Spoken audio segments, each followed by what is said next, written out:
menyaingi Al-Quran. Enggak cuma dari sisi mana kandungan, udah dari sisi redaksi aja bahasanya itu udah tidak mampu. Tidak mampu. Itu bagi orang yang mengetahui tentang tentunya sastra Arab. Coba waktu zamannya Nabi yang namanya sastra itu lagi sangat luar biasa, lagi sampai puncak lah tentang kesastraan bahasa Arab, sampai puncaknya diturunkan Al-Quran, ya semuanya bungkam, tidak ada yang mampu untuk berusaha mengalahkan Al-Quran. Nah akhirnya apa, di tanah seperti itu tidak mampu, hujah lagi orang kafir itu, waqalu ma lihadzal rasul yakulu ta'ama yamsi fil aswaq. Apa sih, masa Rasul kok makan seperti kita, minum, kadang-kadang suka ke pasar, suka belanja. Kok Rasul itu modelnya seperti itu. Mestinya apa ya, kalau dia benar-benar Rasul ya udah, Allah itu mendatangkan bersama Rasul itu malah malaikat, yang malaikat itu ngomong bener ini adalah seorang Rasul gitu. Itu hujahnya orang-orang kafir. Umpamanya udah, kalau dia tidak mampu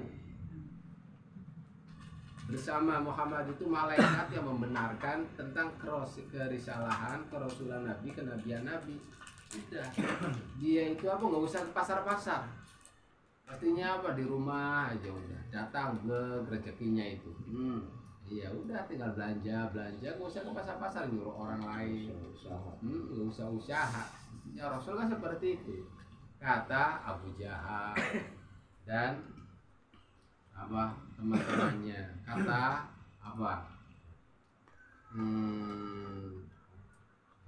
Umayyah bin Khalaf dan teman itu bilangnya seperti itu, hujah untuk mematahkan tentang kerasulan Nabi.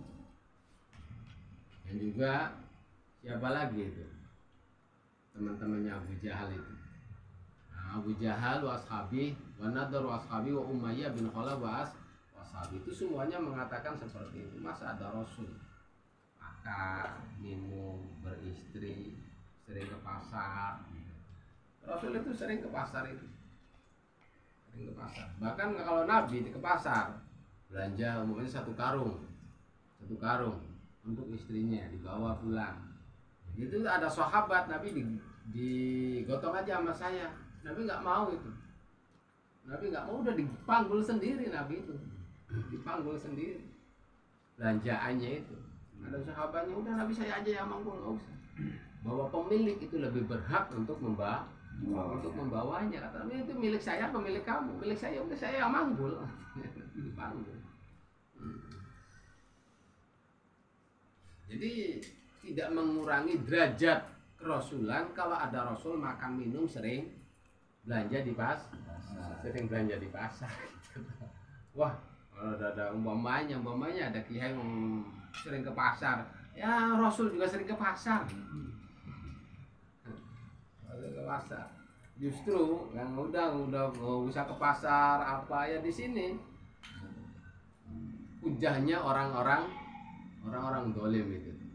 Melihat Rasul yaquluna ta'am wa yamsi fil aswaq. Mestinya Rasul itu puasa saja, nggak pernah itu ya tidak seperti itu.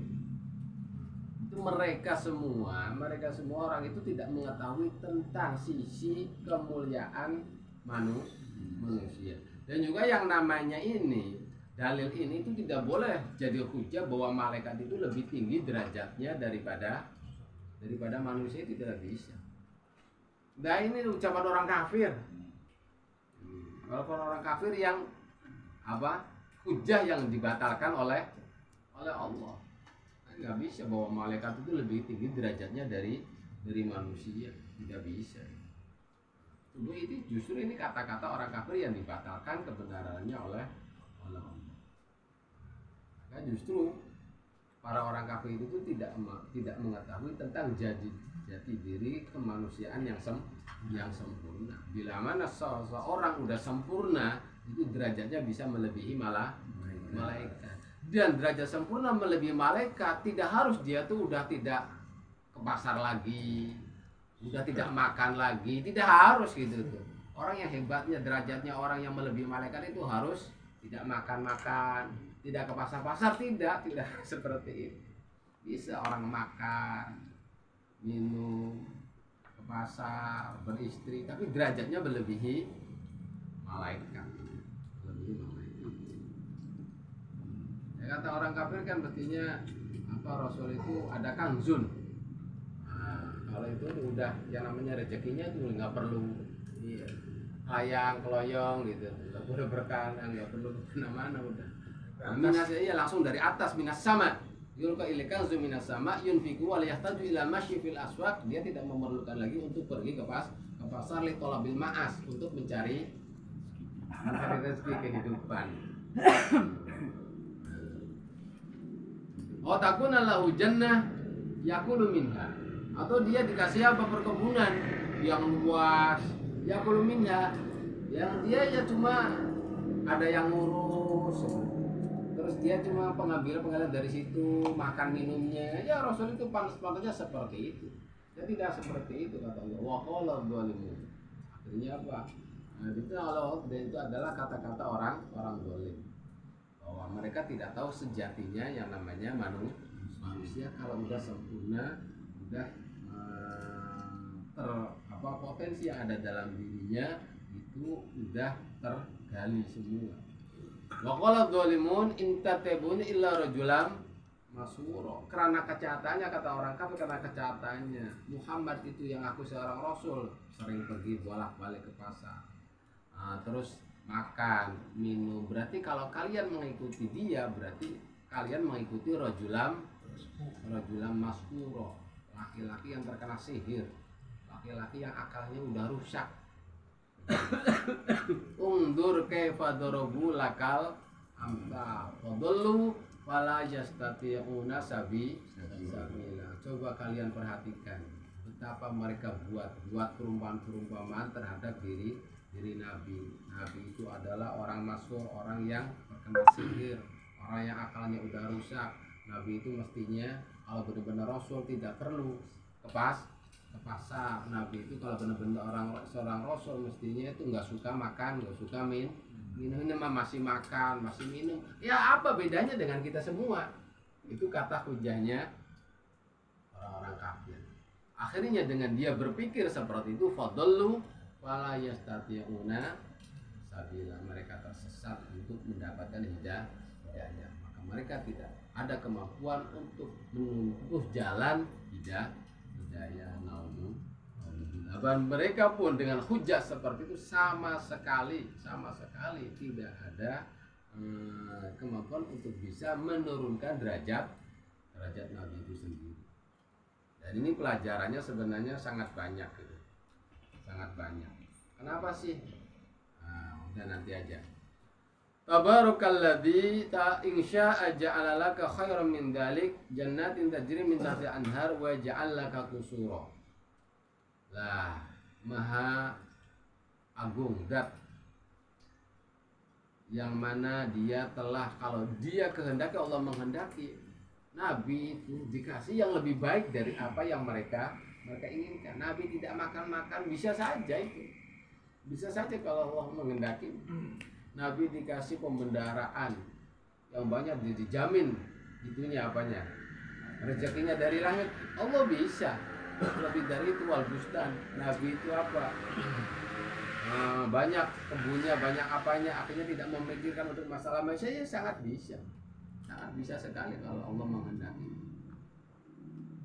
Bahkan umpamanya apa, semua gunung-gunung jadi emas yang akan diperintahkan oleh Nabi, ya di ayat lain itu Nabi sangat bisa sekali.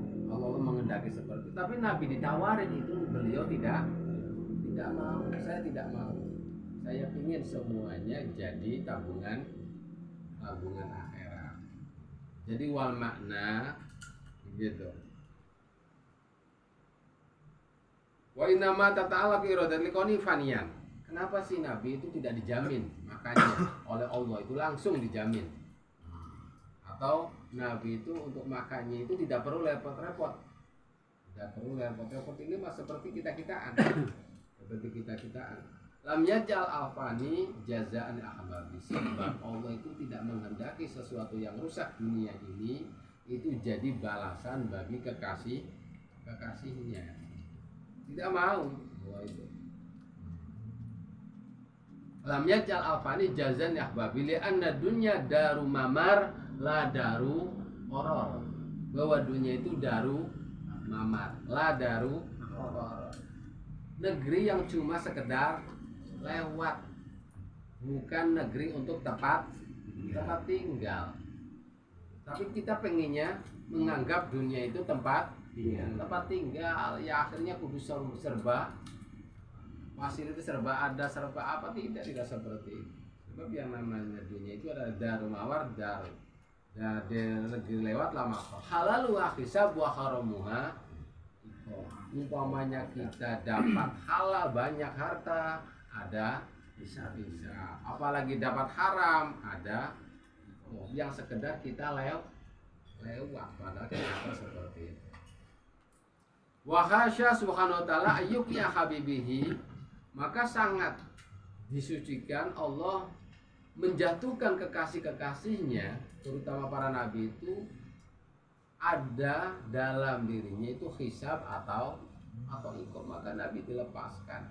Bagaimana nabi itu pas itu di akhir itu tidak ada hisab, apalagi ikut hisab pun tidak ada. Maka kehidupannya ya udah normal saja seperti manusia. Qul innama ana basyarum mislukum. Nabi ditawarkan, nabi kenyang aja ya, dikasih kenyang aja, dikasih enggak mau nabi itu. Ya Allah, saya tuh pengen merasakan lapar. Juga saya tuh pengen merasakan kenyang. Kalau lapar jadi ada sabar, ada pahala sabar. Kalau kenyang ada pahala syukur gitu. Ya udah. Jadi kalau kaul yang apa? Yang mutamad, kalau ditanya nabi kita itu kaya apa miskin? Nabi kita itu kaya apa miskin? Kaya misalnya. Kalau Nabi Isa sepakat itu adalah contoh daripada Nabi yang fakir. Nabi Isa itu contoh daripada Nabi yang fakir. Nabi Sulaiman contoh daripada Nabi yang goni. Tapi kalau Nabi kita itu walaupun ada pendapat Nabi fakir, Nabi kaya, kalau yang utama Nabi itu ngalamin dua kondisi, fakir juga goni, supaya sempurna. Dapatkan fakir, dapatkan pahala kesabaran. Nabi itu dalam satu waktu kaya supaya dapat pahala syukur. Kalau Nabi kaya terus berarti tidak ada pahala sabarnya tentang itunya. Sabarnya dari mana? Dari itu. Kalau Nabi fakir saja itu tidak ada pahala syukur dalam masalah hartanya itu. Maka Nabi kita itu ya fakir, satu fakir dalam satu waktu goni. Makanya supaya lengkap kesempurnaan tentang derajat Nabi kita itu menurut kaul yang utama. Itu dari sisi materi loh, finansial loh, bukan dari sisi hati. Kalau hati mah ya udah, itu semua nabi ya tidak kaya semua. Nabi Isa pun walaupun selalu digambarkan nabi yang paling fakir dalam arti materi, tidak punya rumah, tidak punya untuk pembekalan besok makan apa, itu Nabi Isa. Iya, bermikirin. Ya kalau mau utama seperti itu. Walaupun ada yang mengatakan Nabi fakir, apa sih dalilnya? Dalam berjanji ada itu dalam Mawalid itu. Ada Nabiun fakirun zanahu sarafun, itu Nabi fakir katanya, itu ada pendapat itu ulama. Nabi Ghani ya dalilnya enggak kurang. Nabi fakir dalilnya enggak kurang. Nabi pernah 3 hari tidak makan, bahkan 5 hari tidak makan, itu karena fakirnya. Gitu. Tapi kaul yang secara diteliti oleh kaum muhakkik yang sangat itu, Nabi itu ya kaya juga miskin, merasakan kaya ya sering, merasakan miskin sering, supaya kesempurnaannya itu apa benar-benar lengkap. waj'al laka qusura. Nah, bal kadzabu bis-sa'ah wa atadna liman kadzdzaba bis-sa'ati sa'ira. Bahkan orang-orang kafir itu yang menuduh Nabi Quran itu buatannya, bahwa Nabi itu Rasul, tidak pantas jadi seorang Rasul yang masih makan minum, masih suka ke pasar gitu. Nah, kita memandang hal seperti itu berarti apa? Kebenaran itu tidak dilihat dari sisi itunya, tapi harus dilihat dari kebenaran itu sendiri. Gara-gara apa? Masa Rasul hubungannya dengan makan minum ke pasar, hubungannya apa dengan kebenaran itu? Tidak ada. Kita gali apakah yang dibawa itu hak atau batal.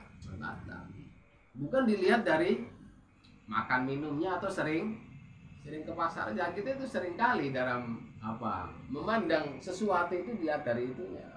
Masa kiai kepakir sekali gitu. Nah, kita tidak seperti itu. Justru kekasih Allah itu ya Allah jadikan seperti itu. Ya nantilah banyak pembahasannya. Selain itu mereka sifatnya itu juga bal kadzabu bis-sa'ah. Mereka mendustakan yang namanya hari kiamat. Mu'tadna, dan saya ancam orang yang mendustakan kiamat dengan neraka sa'ir. Neraka sa'ir idara'atuhum min makanin ba'id sami'u laha taghayyudaw wa zafi. Jadi neraka sa'ir disiapkan orang-orang bagi orang yang mendustakan kiamat. Bila mana neraka sa'ir melihat golongan yang mendustakan kiamat, walaupun dari tempat jauh, sami'u laha taghayyudaw wa zafi. Terlihat gemuruh daripada api syair itu seakan-akan marah melihat orang yang nanti di akhirat dia mendustakan hari kiamat. Zafiro juga dengan suara yang sangat dahsyat sekali. Wida'ulku minha makanan doyikon. Suatu orang kafir dimasukkan ke neraka di tempat yang sempit, mukorronin dengan dibelenggu, da'au hunalika subur. Mereka ingin cepat dimatikan saja. Allah dimatikan saja. Ya tidak. Kata Allah, latat ul yawma subur wahid wad'u suburong kathira. Udah, kamu tidak pengen dimatikan, udah terus-terusan aja. Kalau mau pengen dimatikan sebab yang namanya siksaan itu tidak ada yang namanya keringanan bagi orang yang mendustakan. Kamu itu tidak dibinasakan satu kali, bahkan kamu akan mengatakan pengen dibinasakan beberapa kali. Nyatanya kamu disiksa, nyatanya kamu udah selesai, nyatanya ternyata lebih pedih lagi, lebih dahsyat lagi. Ya'auhunalika tubuh. Nah, akhirnya Allah malam ini menjelaskan tentang bagaimana pandangan kita tentang mencari kebenaran, mencari al-haq. Kebenaran itu tidak dilihat dari makan, minum, apalagi materi. Gitu. Orang kekasih Allah itu apa? La ta'rifil haqqa birrija walakin ta'rifil haq ta'rif ahlah. Kita kejar kebenaran itu seperti apa yang dibawanya. Jadi walaupun orang kaya raya bisa batu jadi emas, tapi dia menyuruh orang untuk melakukan maksiat. Ya udah, jangan sampai kita menganggap dia itu orang yang dalam kebenaran. Walaupun sekali ucap sehidup nyata, hidup metu, udah tetap aja walaupun bisa membelah lautan, bisa membelah langit, pokoknya tapi cara agama real itu kebenaran tidak. Udah jangan kita ikuti. Masa ini seorang membawa kebenaran Rasul, membawa Al-Quran cuma gara-gara sering ke pasar, cuma gara-gara makan minum, itu kita jadi tidak percaya. Tidak seperti itu.